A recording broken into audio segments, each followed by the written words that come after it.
Ош облустук казыятынын жаңы имаратынын курулушу бүтүп, бүгүн пайдаланууга берилди. Мындан сырткары Ош облустунун тургундары үчүн Борбордук мечитинин да курулушу бүтүп тапшырылды. Буга чейин аталган казыяттын өздүк имараты жок болгон.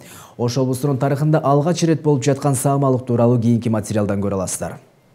Ош облустук казыяты жаңы имараттуу болду. Ачылуу аземине диний ишмерлер, жергиликтүү бийлик өкүлдөрү жана жогорку кеңеш депутаттары катышты. Алар өз сөзүндө облуста дин тармагында алгылыктуу жумуштар алынып барылып жаткандыгын белгилешти. Азыркы бизде Ош облустунун тарыхында биринчи жолу ушундай заманбап бүгүнкү талаада жөпөргөн абдан жакшы имарат курулуп атат.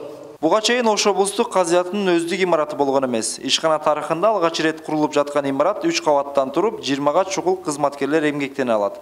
Курулуш иштерин Кыргызстан мусулмандар дин башкармалыгы жана чет элдик демөөрчүлөр каржылаган.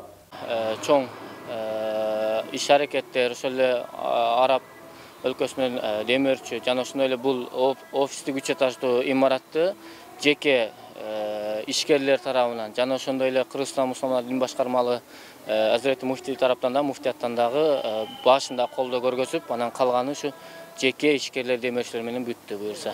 Облустук казыяттын имаратынын жанына Ош облусунун Борбордук мечити да курулган. Жаңы мечит 2 кабаттан туруп, 1000ге жакын адамды баткыра алат. Жергиликтүү тургундар аймакка жаңы мечит куруу зарылчылыгы бар эле дешет. Биз өтө кубанычтабыз. Мурда бул жерде кичинекей мечит эле, азыр жашоо чоң болуп 2 этаж болуп салынып калды. Ушул жерде келген адамдарга дагы бир кыйла жеңилдик болду, кысылбай, азыр кененирээк болду.